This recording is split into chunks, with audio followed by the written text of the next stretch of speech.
yes. That was it, folks. That started my spiritual life, and I always carried that. I just knew, I didn't talk to Jesus or whatever, but because I never met him, but the song said he was going to protect me.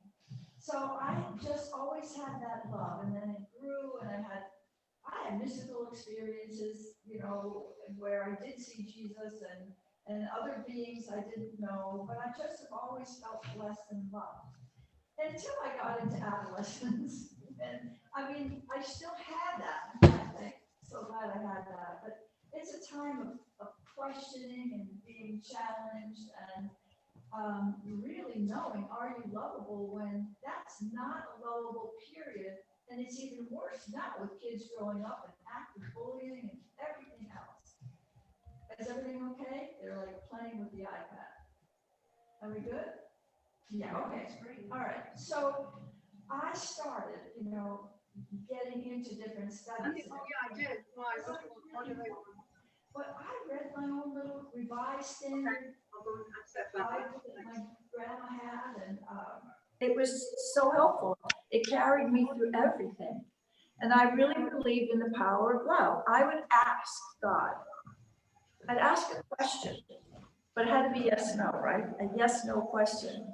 And if the answer was yes, the leaves in the trees had to quake.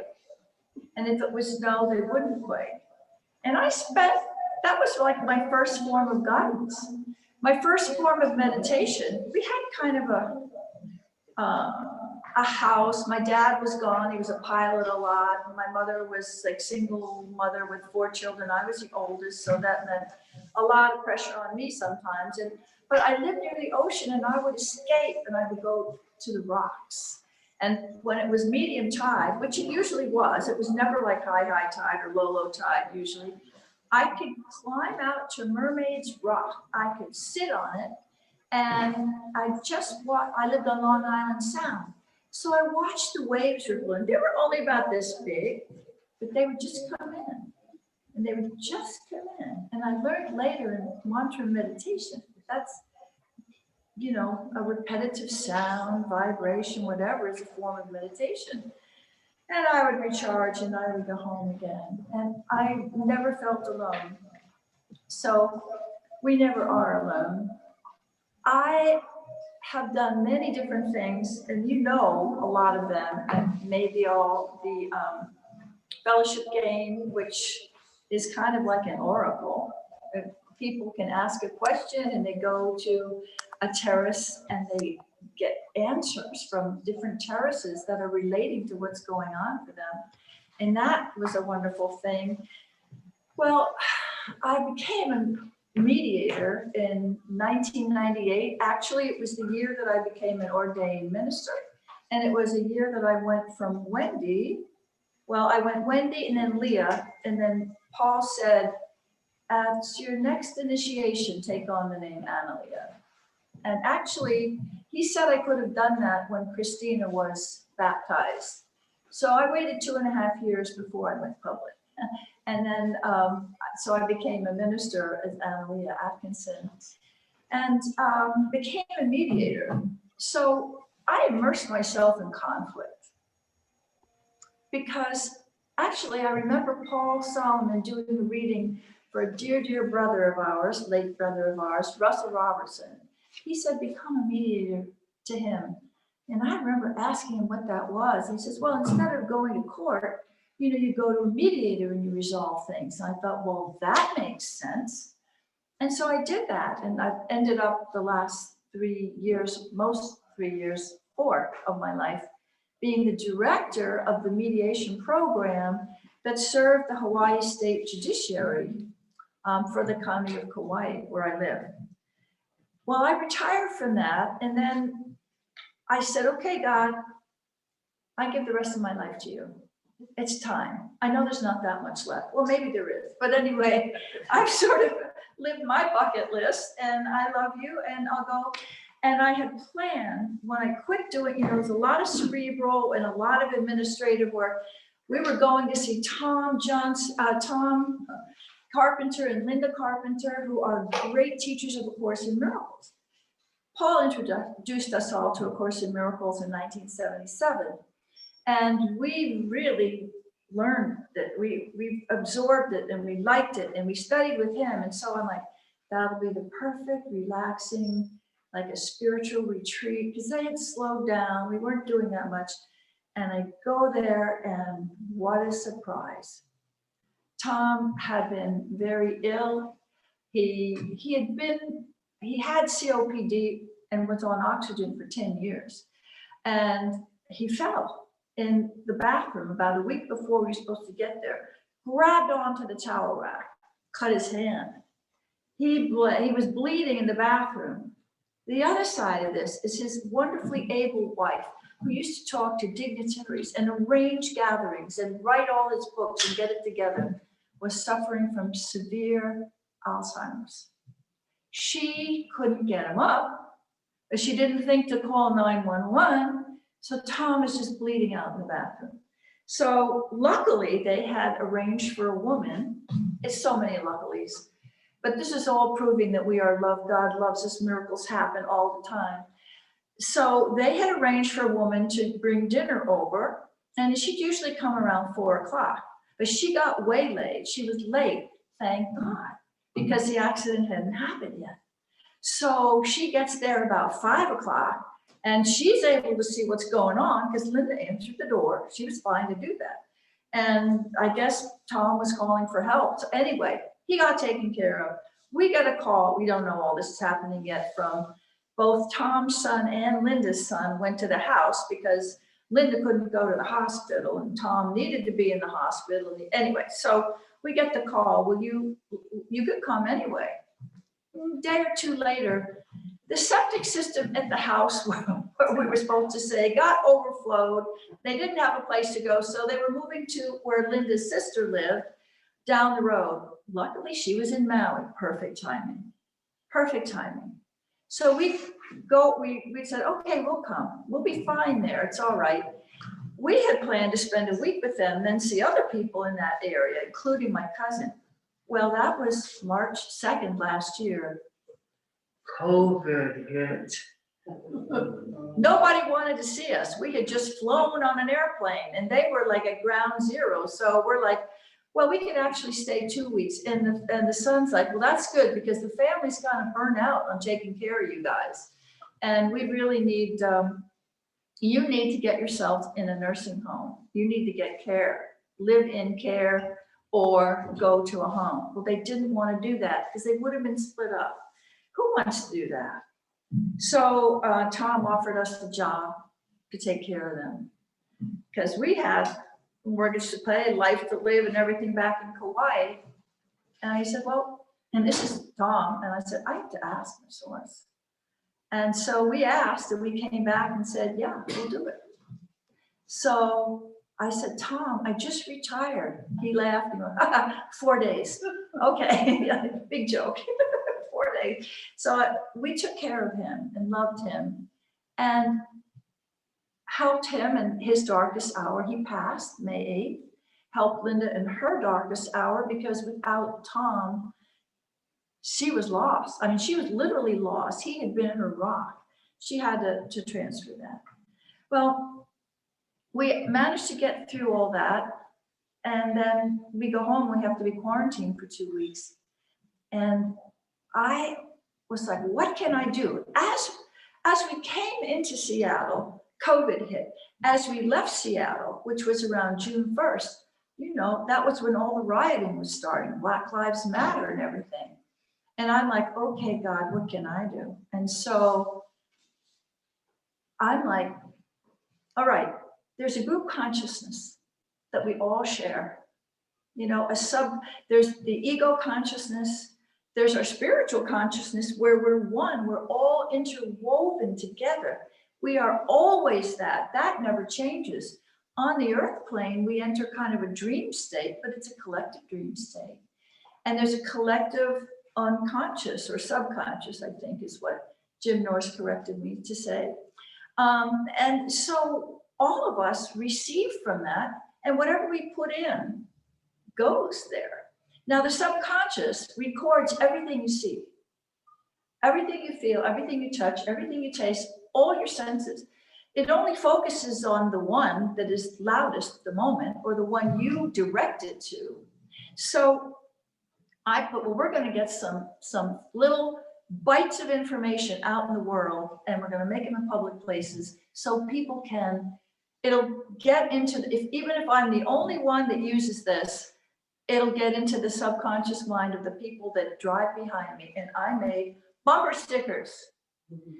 The bumper stickers that tell the story of love, that tell Jesus' message, that tell who we are, starting with love succeeds. Why does love succeed? Because God is love. We are love. When we lay this body down, we go back to that loving state. What is the opposite of love? We say fear, but the expression of it is judgment. I'm judging you. I'm judging myself. I'm judging you because I'm afraid you might judge me first. Or I judge that because that doesn't go with my ego system. And I think that might be right. And so I'm nervous, so I judge that. And we're going to talk more about judgment in a bit. But in the meantime, love succeeds. Most important. All right, this was my response to the riots. You know, there's like Black Lives Matter. Well, wait, we all matter. No, you can't say, you know, all lives matter. You have to say Black Lives Matter before all lives can matter. Remember that? So I said, okay, so let's just let it be whoever reads this knows that they matter. So this was you matter. Whether you're black, brown, bronze, white, gray, or gay. It doesn't matter. Okay? You matter. And I've seen this. This is popular in Hawaii. Now, the third one, all right, because God is love, God made us like him, and God doesn't run out of himself. God is eternal. We are also. We are, in our reality, an unlimited supply of love. Who taught me this? My daughter, Mary Elizabeth, who had special needs, an amazing, limitless heart. And I remember saying to her, you're a love zillionaire, a millionaire. I called her a love millionaire. Well, that was a long time ago. It's like, so a millionaire, a lot of people are millionaires now. And I didn't want to say a billionaire because that's bad, you know, because it's not fair. So I said zillionaires, and I looked it up. Zillionaire implies a large amount of something that it's implied will never have. They're showing me 10 minutes. They're docking me all our tech time. Okay, so here's another one. People go, what about karma? You know about karma, don't you? Yeah, I know about karma. And I remember Paul teaching us about grace too. So, as you sow, you reap. So Paul talked about it like this. Let's say I do something nasty and mean, and I'm just maybe a grouchy, unpleasant person, and I'm always trying to get a deal. I'm always trying to look out for numero uno, whatever. And then maybe I steal something big or whatever. Anyway, it's not good. So I'm putting that out in the universe. Whatever you sow in the universe comes around and comes back to you. However, before it gets to me, I'm like, maybe I've had therapy, maybe I've had a near-death experience, maybe my wife left me or my husband left me or whatever. But I come back and I'm like, oh my geez, I don't want to live like that. I want to be happy. I'm going to pursue doing nice things for people. Right now, there's a lot of people that are hurting and I can help. And so I start doing wonderful things for people. I start doing wonderful things, people, and I'm lifting my vibration and I'm sending goodness out. So when that karma comes around to hit me, guess what? I'm not there. That's grace. I have achieved grace. But anyway, if you sow love, you're going to get love, and that's that message. Don't bother to go through the karma stuff. Now, Paul. I was very blessed. I was thinking, I think there's something else that's supposed to come through. And I didn't know what it was, and I wasn't going to make it up. Oh, these all came through, like a state of meditation, whatever. Well, one day I had a dream, and Tom Carpenter was in it. And as he left, he said to me, sparkle. He pointed to me and he said, sparkle. And I'm like, sparkle. sparkle. And I like, that has a ring to it. That's kind of catchy. But you know, to me, I thought sparkle is like on and off light. You know, you look up like, maybe that's more like twinkle. But you know, I'm like, what is a little bit stronger and lasting? Light goes forever. And so I came up with shine. And that's right out of the Bible. Let your light so shine among men. Don't hide your light under a bushel. So that's the Bible in 5 bumper stickers. And more or less the good parts of the Bible. But I really do believe that that there are the helpers. You know, the big thing, Mr. Rogers' mother was his spiritual inspiration. And it was like, Mama, what do I do when things go wrong? She said, look for the helpers. They're everywhere. And so that's what has happened to us all our lives. You know, there's always help. You know, Tom didn't know who was going to help. We showed up, you know, or can I tell what happened on our trip? Okay. So we were so excited about coming. That was Joshua I was asking, not God. But anyway, well, yes, it was God too. God is in all of this. All right, so we wanted to leave. We left Roanoke early. I'd packed, I'd made lunches, you know, we were ready to go. We did leave on time, and we're going to some rest area just north of Richmond.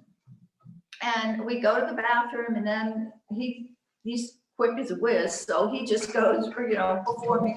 And I'm walking to the picnic table, and Josh was sitting on a concrete, sitting on the slab. The table's on a concrete slab, just kind of looking like this. I'm going, Joshua?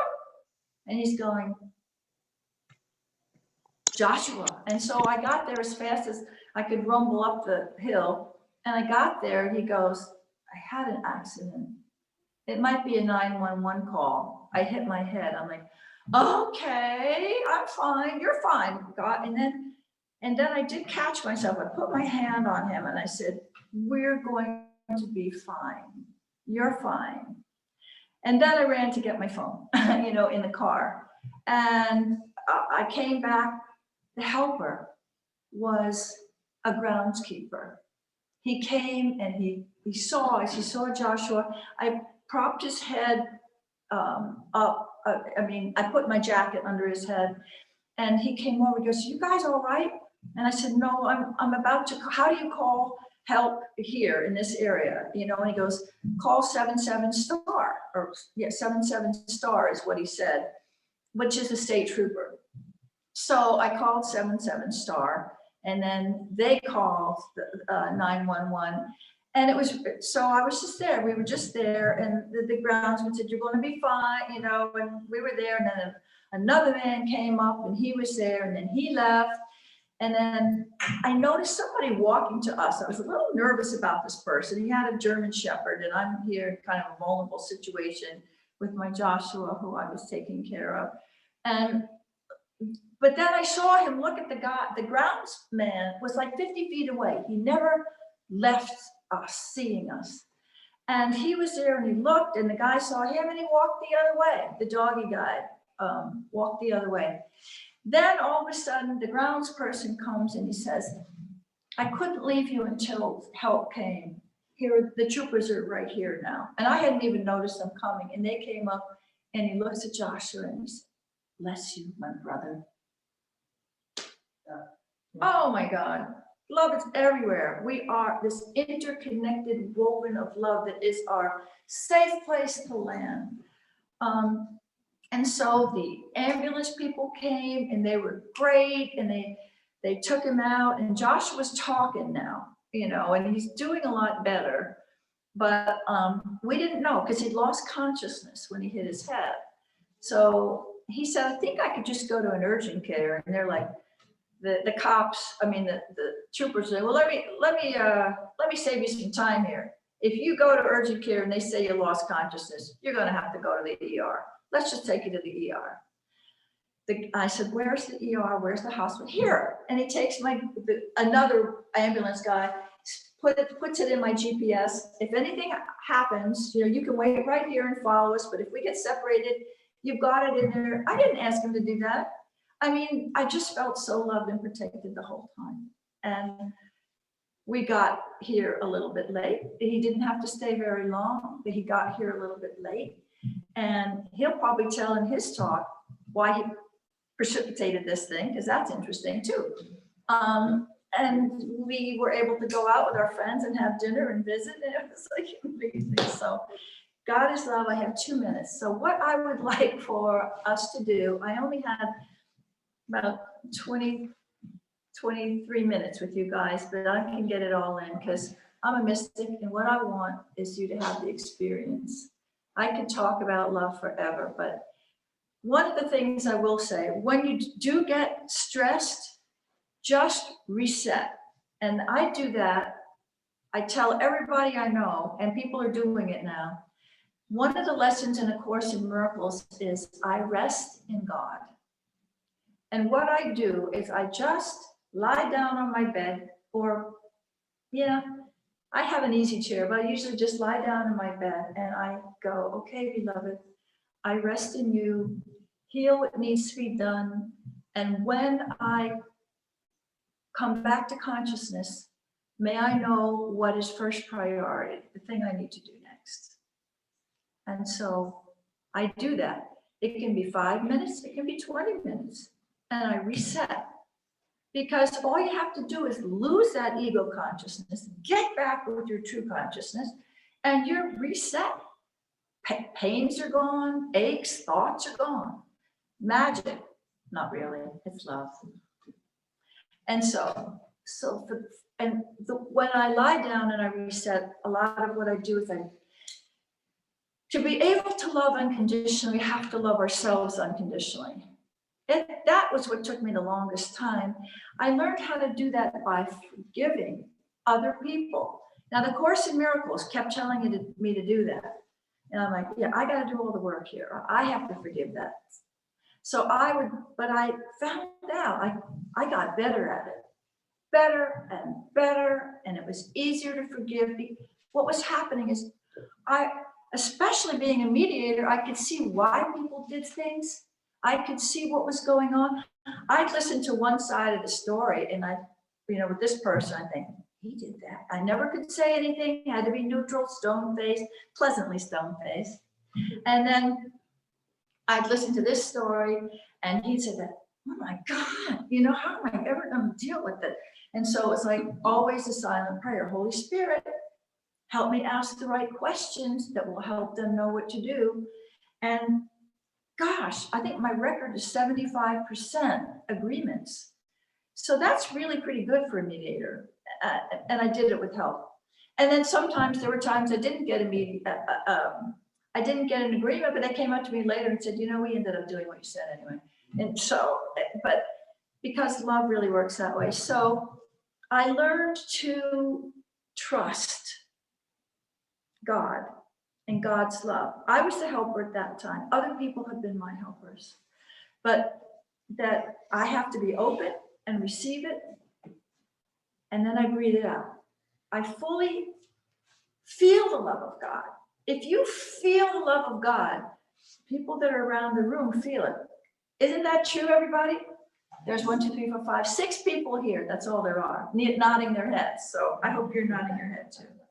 So you just do that. You breathe in and receive that love, and then just send it to everywhere. And when people say, will you pray for me? I'm like, well, I already did today. Because I pray for people. All of God's creation. Tom said to pray for all of God's creation. And I have to leave now, but I love you all so much. I wish I could walk around like this. Take care. Bye.